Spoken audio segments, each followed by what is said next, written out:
Story 1. The Doll in the Pram. This happened back in the late 90s, when parents were a little looser with the leash. I was 8 years old, growing up in a sprawling suburban neighborhood in Ohio. It was Halloween night, the holy grail of childhood. My mom had the flu, so she entrusted me to my older cousin, Tyler, 12, and his friend, Zach.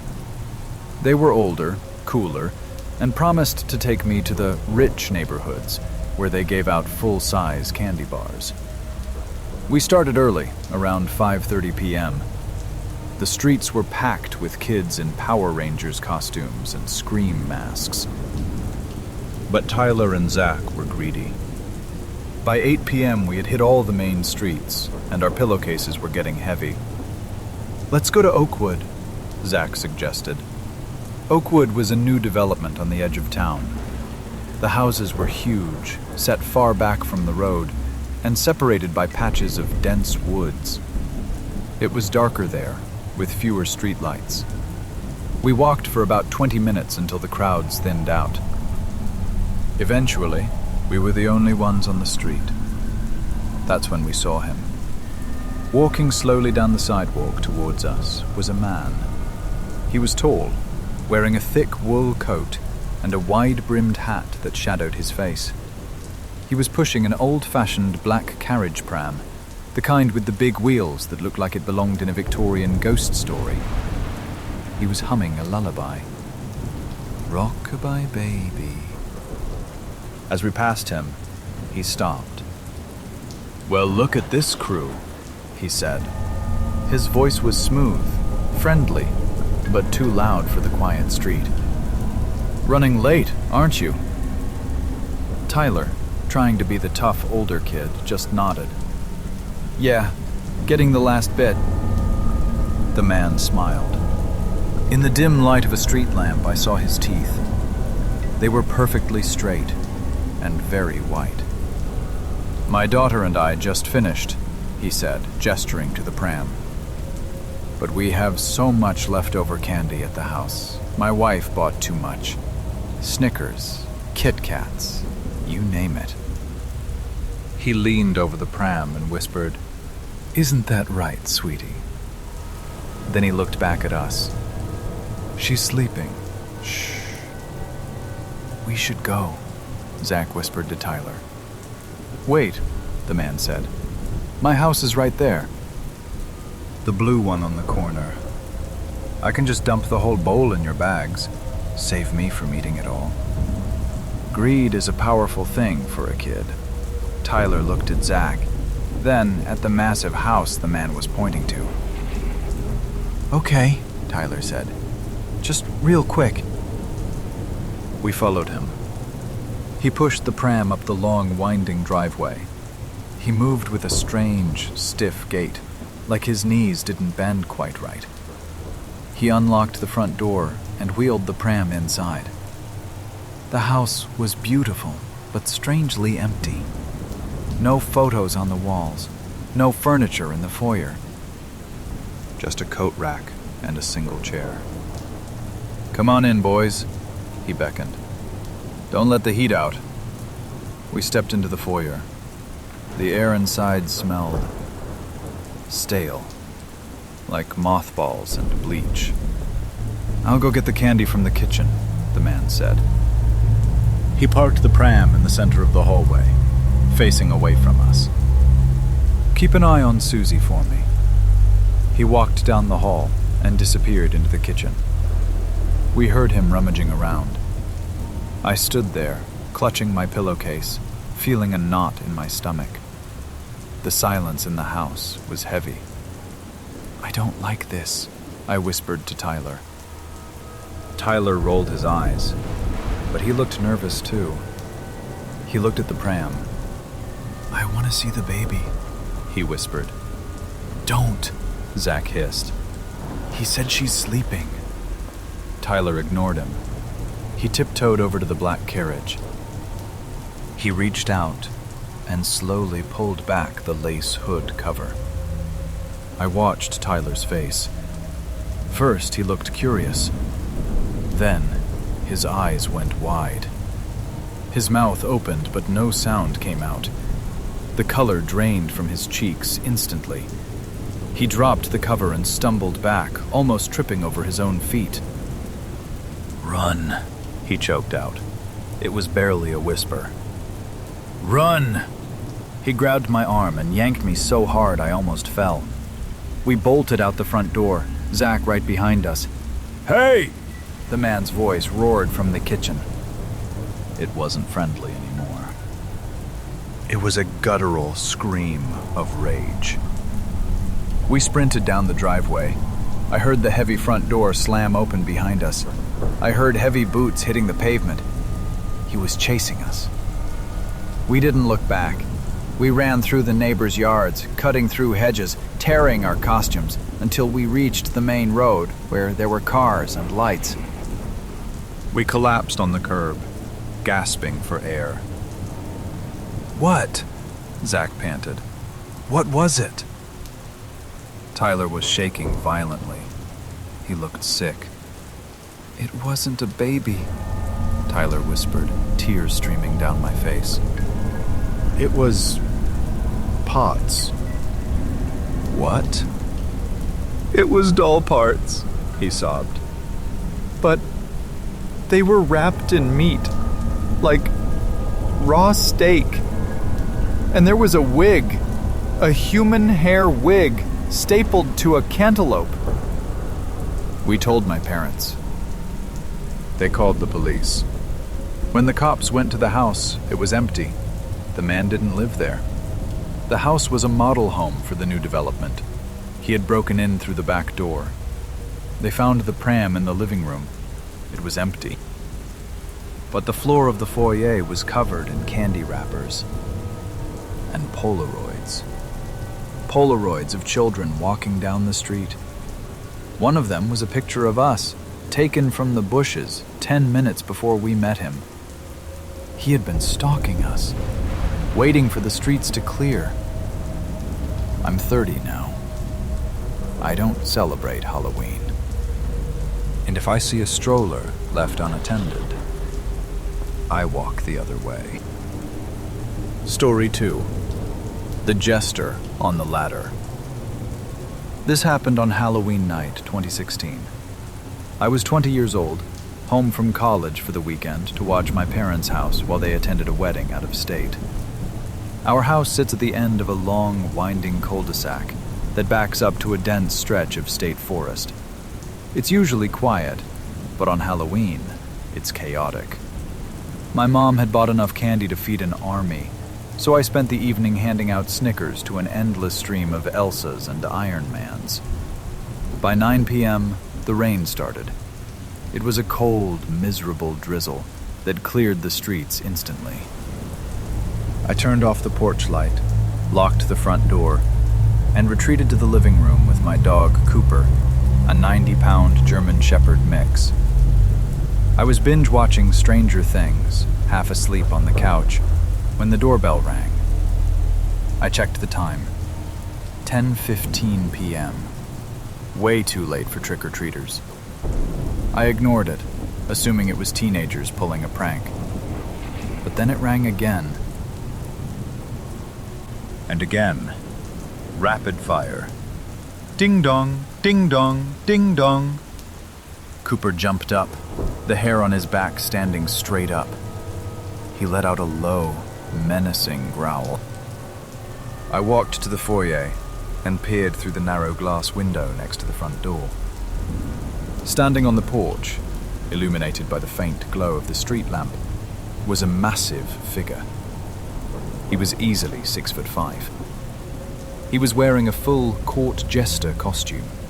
The hat with the 3 points, the checkered tunic, the curled shoes. But the costume was filthy. It looked like it had been dragged through mud and oil. He was wearing a plastic mask. A smiling, white face with rosy cheeks. But the eyes were just black voids. He wasn't holding a candy bag. He was holding a burlap sack that looked heavy. "We're out of candy!" I yelled through the glass, trying to sound authoritative. The jester didn't speak. He slowly raised one gloved hand and placed it flat against the glass pane, inches from my face. Then, he turned the doorknob. Violently. Rattle, rattle, rattle. The door shook in its frame. He wasn't knocking. He was trying to force it open. "I'm calling the police!" I screamed, backing away. He stopped rattling the knob. He leaned his masked face against the glass, staring at me. Then, he raised a finger to the lips of the mask. Shh. He turned and walked off the porch, disappearing around the side of the house toward the backyard. I panicked. I ran around the first floor, checking the back door, the kitchen windows, the sliding glass door. Everything was locked. I turned off all the downstairs lights so he couldn't see inside. I grabbed Cooper by the collar and ran upstairs to my bedroom on the second floor. I figured if he tried to break a window downstairs, I'd hear it and have time to call 911 from the safety of the upper level.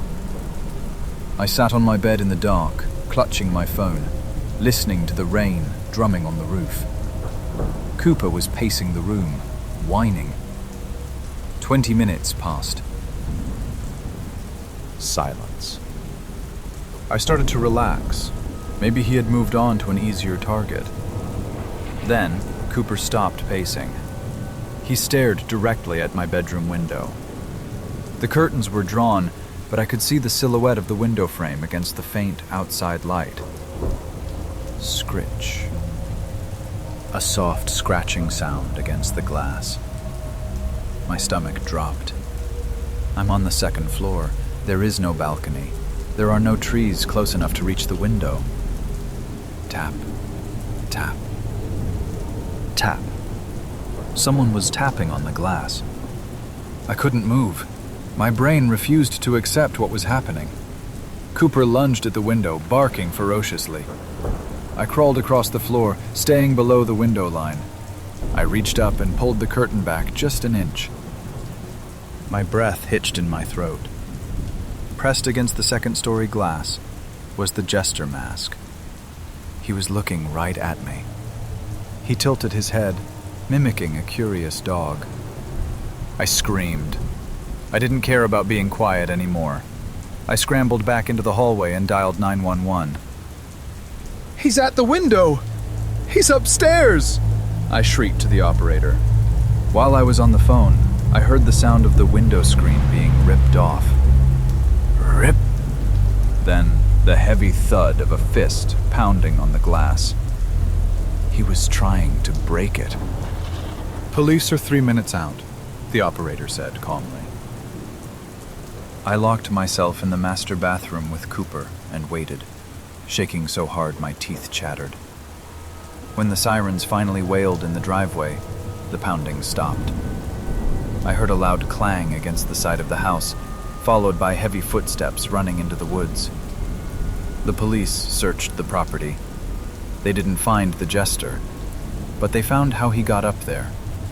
Leaning against the siding, right under my bedroom window, was a 20-foot aluminum extension ladder.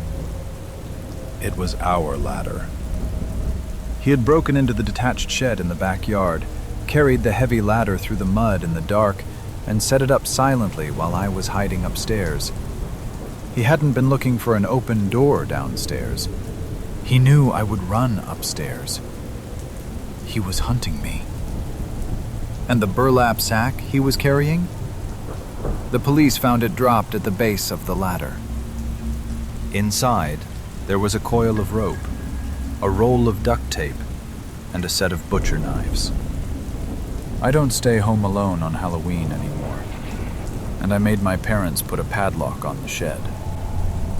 Story 3. The Host of Hollow Creek. This happened during Hallow weekend of 2022. I was a junior at a college in upstate New York. If you know the area, you know it gets incredibly dark and foggy in late October. My roommates, Tara, Jules, and Becca, and I, were all dressed up with nowhere to go. Our original plans had fallen through when the frat party we were heading to got busted by the cops before it even started. We were sitting in our dorm, scrolling through Snapchat maps, looking for a heat map that indicated a party. Tara found it. "Guys, look at this," she said, turning her phone screen around. It was a digital flyer for something called the Hollow Creek Mansion Rager.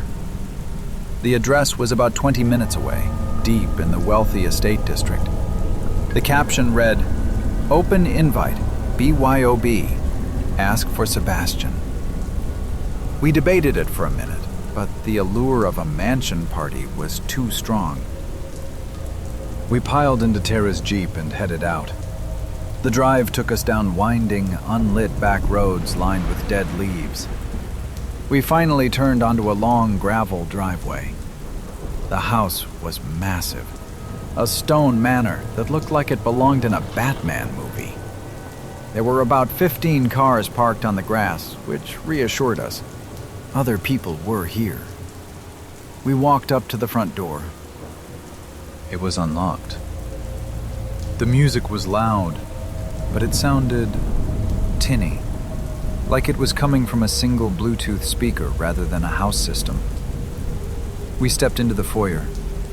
It was grand, with a double staircase and a chandelier, but the lighting was dim. Standing at the bottom of the stairs was a man. He wasn't a college student. He was older, maybe early 50s, wearing a velvet smoking jacket and holding a martini glass. "Welcome, ladies," he boomed, spreading his arms.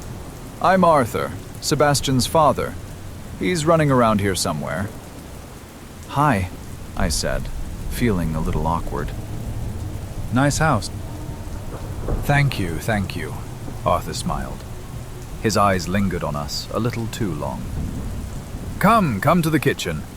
I'm mixing my signature witch's brew. You have to try it." He led us down a long hallway. As we walked, I noticed something strange. The house was empty. Not just minimalist empty. I mean, there were no paintings on the walls, no rugs, no mail on the side tables. The rooms we passed were cavernous voids. We got to the kitchen. It was huge, with a marble island. Arthur had set up a makeshift bar with plastic cups and a large punch bowl. There were maybe 20 other kids there, mostly freshmen, drinking and playing beer pong on the expensive island. "Shots for the new arrivals," Arthur announced. He poured 4 red shots from a shaker. Tara and Jules grabbed theirs immediately. Becca hesitated. I looked at Arthur. He was watching me. Not the others, just me. He had this tight, eager smile, like he was waiting for a punchline. "I'm good," I lied. "I'm driving." I wasn't. "Oh, come on," Arthur pressed, sliding the cup toward me. "Just one. It's mostly fruit juice." I didn't want to be rude. I took the cup. I pretended to sip it, then, when he turned to high-five a guy, I poured it into the sink behind me. 10 minutes later, the vibe shifted. Tara and Jules started acting weird. They weren't just drunk. They were slurring heavily, stumbling into walls. Jules sat on the floor and just stared at her hands, completely zoned out. I grabbed Becca. "We need to go." Now. "Where's Sebastian?" Becca asked, looking around. "I haven't seen him." I realized then. There was no Sebastian. I scanned the room. Every time Arthur handed someone a drink, he watched them take it. He wasn't partying. He was working. "Grab Jules," I ordered Becca. I went to help Tara. As I wrapped my arm around her waist to hoist her up, Arthur appeared out of nowhere. "Leaving so soon?" he asked. He stepped between us and the door. "She doesn't look well." "Why don't you let her rest in one of the guest rooms upstairs? I have fresh linens." "We're leaving," I said firmly, channeling every ounce of adrenaline I had. I insist, Arthur said, reaching for Tara's arm. Do not touch her, I screamed. The music stopped. Everyone looked over. Arthur's friendly mask slipped. His face went cold, hard. Get out, he hissed. We dragged Tara and Jules to the car. I threw them in the back seat. Becca jumped in shotgun. As we peeled out of the driveway, I saw Arthur standing on the porch. He wasn't watching us leave. He was typing on his phone. My phone buzzed. It was a text from an unknown number. You poured it out? That was rude. My blood ran cold. I hadn't given him my number. Then I remembered. When we first walked in, he asked us to sign in on an iPad for the guest list to get the Wi-Fi password. We had all typed our numbers in. I drove like a maniac back to campus. We took the girls to the ER just to be safe. Toxicology came back positive for rohypnol. Roofies. We went to the police the next morning. When the cops raided the mansion, it was empty. Arthur was gone. The house didn't belong to him. It was a foreclosure property owned by the bank. It had been sitting vacant for 2 years. He had broken in, set up a fake party, and posted the flyer on campus geotags to lure girls in. The witch's brew? The police found the punch bowl dumped in the backyard. It was laced with enough sedatives to knock out a horse. They never caught Arthur. But the scariest part? A week later, I got another text from a different number. I found a new house. Better locks this time. I changed my number. I don't go to parties anymore. And I never, ever drink the punch.